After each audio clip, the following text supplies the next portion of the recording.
Ok. O sofrimento, como instrumento de evolução espiritual, ele pode ser feito analogicamente como qualquer objetivo que nós queiramos alcançar. Então, por exemplo, a maioria de nós deve ter passado por isso. Bom, eu quero uma determinada vaga na universidade. Está tendo Lollapalooza, está tendo Carnaval, está tendo Micaré, todo mundo está se divertindo e você está lá na biblioteca estudando. O pessoal está jogando bola, o pessoal está indo para o cinema e você ali, dedicando horas e horas e horas contínuas de estudo e exercício.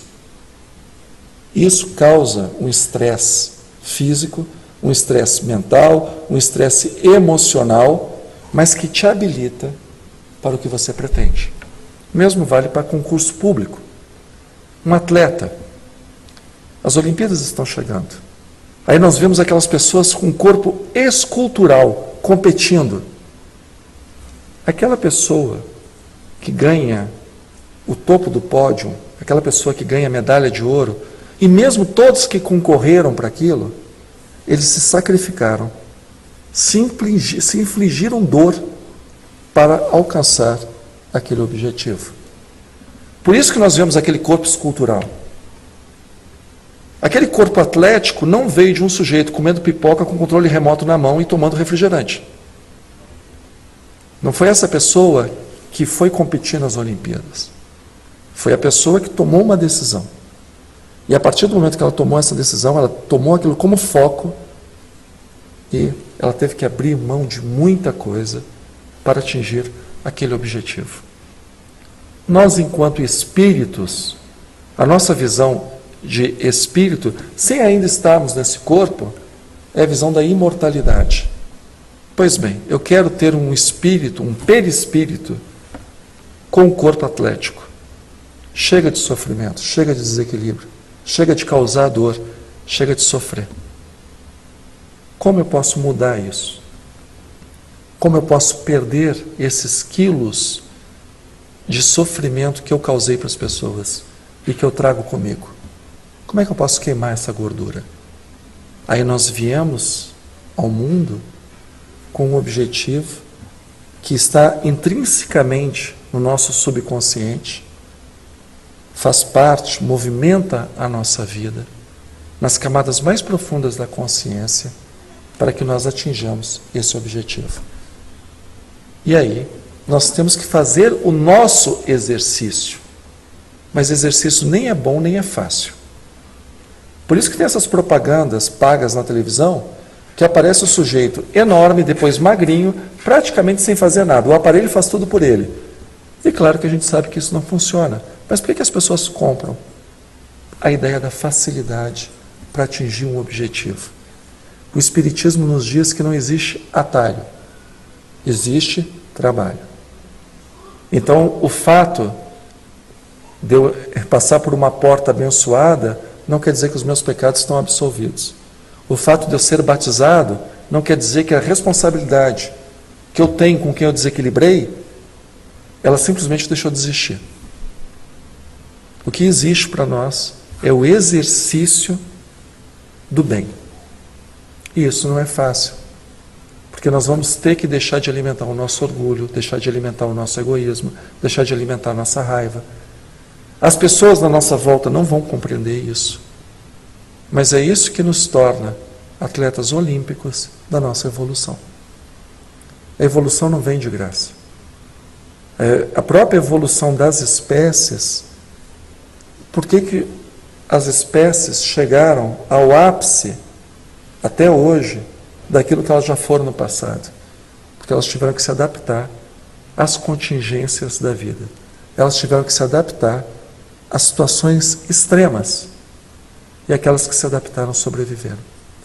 Nós, enquanto espíritos imortais, nós muitas vezes, para extrairmos de nós o que nós temos de melhor, nós temos que pegar e passar por situações que não são as que nós gostaríamos. Pensa, por exemplo, no diamante. O diamante ele tem que sofrer temperaturas altíssimas, uma pressão violenta, para que aquele carbono se torne futuramente um brilhante. Senão ele só vai ser um carvão. E se nós pudéssemos perguntar para o carvão se ele acha que é legal aquilo, que ele está feliz com aquilo, de forma nenhuma. Mas é aquilo que extrai dele o seu valor. Todo mundo sofre, porque esse corpo aqui é sensível. É só dar uma topada na quina de uma mesa que já é sofrimento. A questão é que no Espiritismo nós vemos uma finalidade para o sofrimento. O sofrimento é da condição humana, porque é o sofrimento que faz a humanidade evoluir. A necessidade é que fez a humanidade evoluir. Sem as necessidades, o ser humano não teria evoluído. Daí a importância da encarnação. O ser humano ele aprende com as necessidades e ele deixa o seu progresso para o mundo. O ser humano, quando evolui, evolui o mundo com ele. E é o que a gente vê. Só quem não estuda história acha que o mundo está pior do que antes. Para quem tem essa visão, sugiro dar uma olhadinha como era a vida na Idade Média, para ver como o dia de hoje é um dia extremamente abençoado. Então, o sofrimento, as pessoas sofrem quando elas querem uma posição melhor na vida. As pessoas sofrem quando querem caber no vestido de noiva. As pessoas sofrem quando querem ter um corpo bonito. As pessoas sofrem quando querem ter uma casa melhor, um carro melhor. As pessoas sofrem quando elas querem ter um espírito, elas mesmas, uma consciência melhor, uma tranquilidade melhor. Porque faz parte da dinâmica. Se nós não fizermos por onde, nós não temos ganho. E eu acho que todo mundo tem essa consciência. Porque nada é de graça. Tudo que nós conseguimos, nós tivemos que fazer algum esforço. Como espíritos, isso não seria diferente.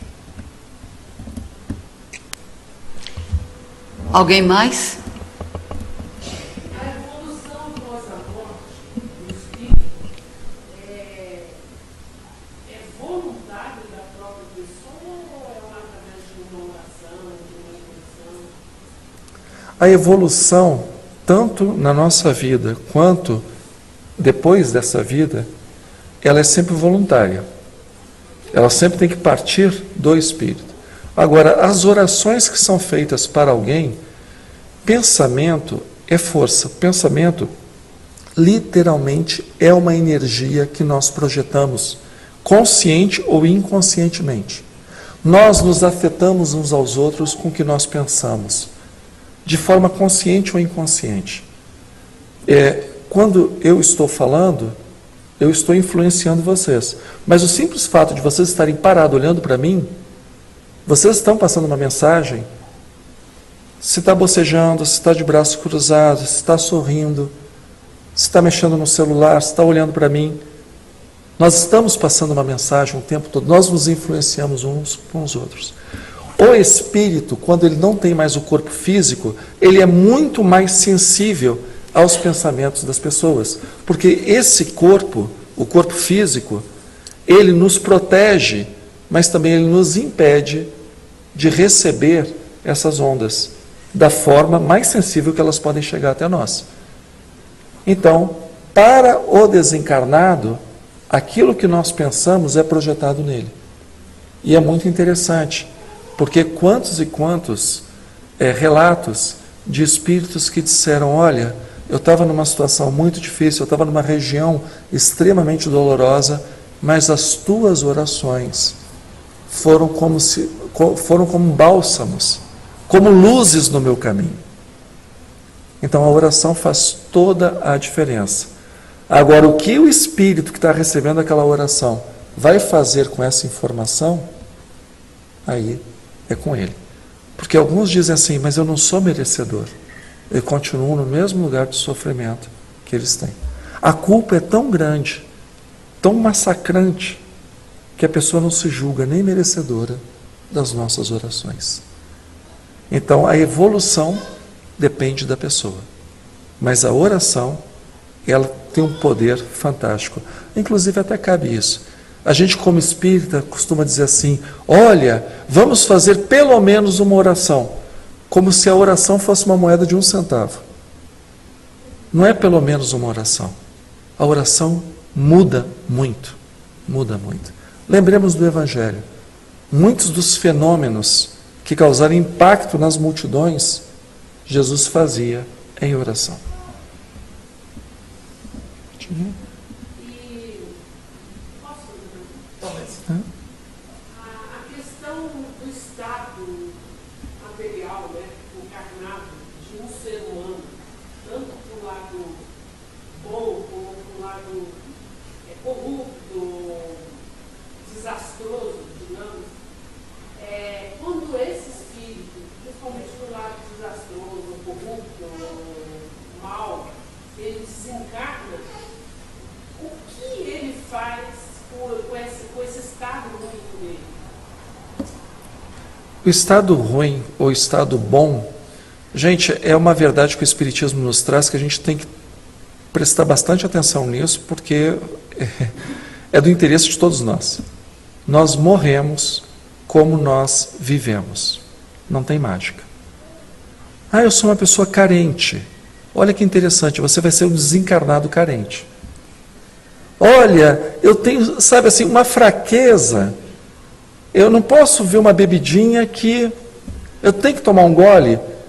Parabéns, você vai ser um desencarnado chegado na bebidinha. Um corrupto, uma pessoa má, uma pessoa maliciosa, uma pessoa mal intencionada, ela morre e ela leva essa esfera de desejos junto com ela. Mas tem algo muito interessante. Eu comparo a vida espiritual à internet. Todo mundo entra na internet hoje. Agora, todo mundo entra no mesmo site? Todo mundo tem os mesmos interesses? Você, por exemplo, pode ter uma sala de bate-papo para concurseiro. Se você é concurseiro, aquilo faz parte do teu nível de interesse.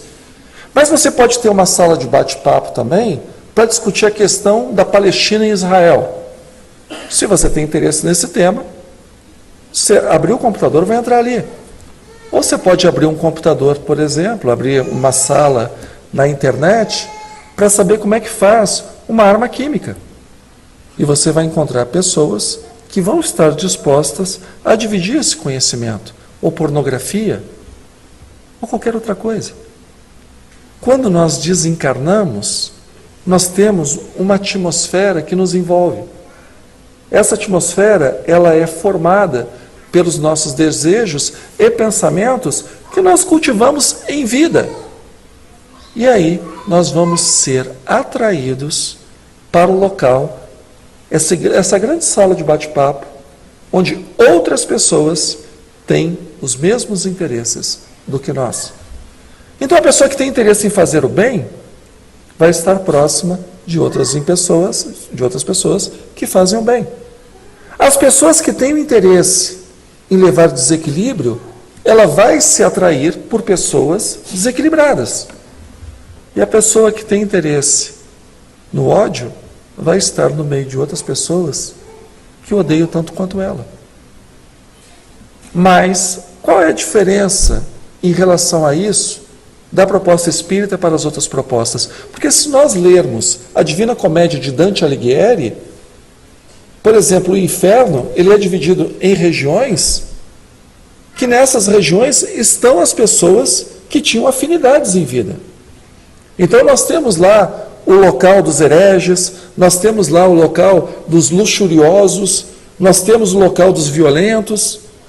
Mas qual a diferença da visão, por exemplo, de Dante Alighieri na Divina Comédia para a visão espírita? É que na visão espírita isso não é definitivo. A pessoa cansa de sofrer. Ela se cansa do mal. Ela se cansa de estar afastada da natureza dela, que é uma natureza criada por Deus. Ela está longe da divindade. A divindade é um grande foco atrativo para cada um de nós. E aí, quando a pessoa se cansa, ela muda de região. Ela muda o seu destino, o lugar para onde ela quer ir. Só que nós temos que, se nós causamos desequilíbrio, esse desequilíbrio fica no nosso corpo espiritual chamado perispírito. Aí nós precisamos do corpo físico, que serve como uma esponja para reequilibrar o nosso corpo espiritual. Por isso que muitas vezes a doença do corpo é a cura da alma. A diferença para nós espíritas é que, primeiro, nós damos uma finalidade para a dor. E segundo, a dor, ela sempre é transitória, ela nunca é definitiva. Porque o ser humano não nasceu para ficar estático. O ser humano é dinâmico. E o ser humano é inteligente. Ele aprende com as suas experiências. Se ele aprende com as suas experiências, ele progride. Então todo ser humano progride. Todo ser humano, um dia, vai ser um espírito puro e perfeito. Isso é maravilhoso. Agora, progride tendo a responsabilidade de levantar as pessoas que ele foi derrubando no caminho. Amigo, se você empurrou alguém ladeira abaixo, é da justiça divina que você desça a ladeira, põe a pessoa nas tuas costas, suba com ela, deixe ela do jeitinho que você encontrou antes de você causar o mal. Por isso que as pessoas estropiadas nas nossas vidas, que têm por nós um antagonismo gratuito, muitas vezes, vejam, muitas vezes, não é sempre, são pessoas que nós empurramos ladeira abaixo e que, dentro delas, elas sabem que estão machucadas por nossa causa. Parênteses, ok, mas ninguém é obrigado a ficar apanhando e sendo assediado dentro da sua própria casa. A gente estende a mão para a pessoa. Agora, se ela quiser entrar no buraco, é um direito dela. Mas nós não temos a obrigação de ir para o buraco juntos. Ainda dá tempo de mais uma. Você tinha falado que melhor um bom católico do que um espírita ruim. Eu fiquei pensando, o ser bom não é relativo? Pessoa para pessoa, de religião para religião, cultura para cultura. Ótima pergunta, porque quando a gente fala bom católico, bom evangélico, bom ateu, a gente está falando da pessoa se sentir em casa na doutrina que ela abraça. Então, quando a gente fala bom católico, o bom católico significa que a igreja toca as fibras da minha alma de uma forma única. Então, é preferível que eu fique num lugar onde a minha alma se alimenta daquela forma do que eu fique num outro lugar que aquilo não me diz nada. Eu fico aqui e não me identifico com as coisas aqui. Isso não é bom, gente. Isso de alguma forma também é necessário, né? Porque imagina se todo mundo fosse espírita, se todo mundo fosse evangélico, se todo mundo fosse católico. Por isso que é importante a gente não forçar absolutamente ninguém. A gente respeitar as opções das pessoas. E não é assim, olha, é porque eu sou espírita, mas um dia meu filho, ele ainda vai evoluir e virar espírita. Não existe isso. Evolução não tem a ver com a religião que você abraça. Evolução tem a ver com a tua relação com o teu próximo. Lembre-se da parábola do bom samaritano. O samaritano era considerado herege. Como ele foi o único sujeito que teve pena e ajudou o cara que estava estropiado na estrada, Jesus colocou ele como exemplo de que aquele sujeito samaritano, herege, ele tinha cumprido os mandamentos de Deus. Então ele estava justificado. Essa é a visão. Gente, esse contato com o divino, ele tem que falar conosco. É engraçado, né? As pessoas, eu não preciso de religião. Meu contato com a divindade sou eu com Deus. Espera aí, cara pálida, vamos parar para pensar. Quando você quer ir ver um filme, você convida os teus amigos que gostam do mesmo filme que você está assistindo. Quando você torce por algum time de futebol, de vôlei, de basquete, você vai procurar no estádio, no ginásio, as pessoas que estão com a mesma camisa e que torcem pelo mesmo time. Tem clube de xadrez, clube de selo, tem clube de música, clube do choro, porque as pessoas que estão ali adoram chorinho. Agora, por que na hora de se relacionar com Deus, você acha que não tem nada a aprender com as pessoas que querem se relacionar com Deus dentro dos mesmos parâmetros que você tem? Qual o problema? Por que a gente aceita o clube do choro, aceita o clube de xadrez, mas não, a minha relação com Deus é única? Será que Deus se relaciona conosco sem ser através dos outros? Eu tive um professor de pós-graduação que ele falou uma coisa que me marcou bastante. Ele disse assim: eu não acredito em autodidata. E aquilo me chateou na hora, porque eu sou autodidata. Aí ele explicou: eu não acredito em autodidata porque o autodidata, ele não expôs o seu conhecimento para os seus pares. Ele não expôs o seu conhecimento para ser criticado por outros estudiosos. Então nós não sabemos se o conhecimento dele tem validade. Nós não sabemos se o conhecimento dele ou dela é verdadeiro. Quando você pega uma pessoa que tem mestrado, doutorado, você tem uma pessoa que expôs o seu ponto de vista, aquele ponto de vista ele foi analisado, julgado e foi considerado aprovado. Por isso que essa pessoa ela tem uma certificação que a habilita naquela área. Olha que interessante. Se você tem a religião só para você, como é que você entende que essa relação com Deus não está distorcida?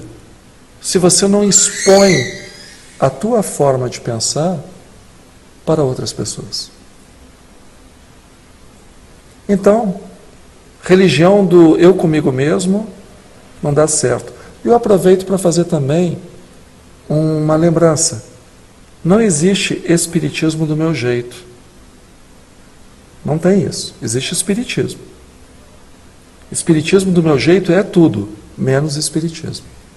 Isso vale para o catolicismo, vale para o islamismo, vale para qualquer coisa. Você não vai procurar um médico, que o médico vai dizer assim para você: olha, eu sou cardiologista, mas do meu jeito. Você não vai procurar um psicólogo que diz assim: olha, eu sou psicólogo, mas do meu jeito.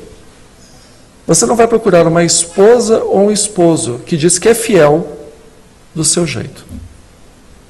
Então, por que você vai procurar, por exemplo, um palestrante, um dirigente, um centro espírita que é do seu jeito? Vai para um curso de inglês do seu jeito?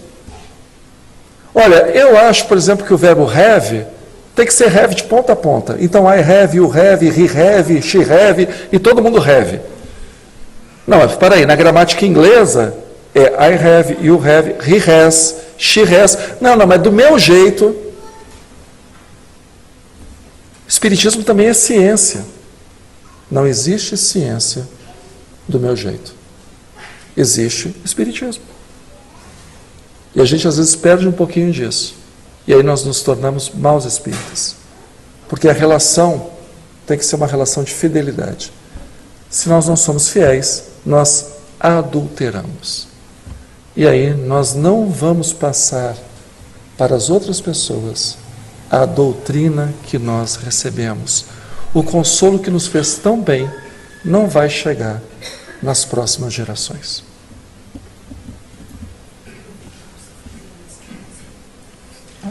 Fácil.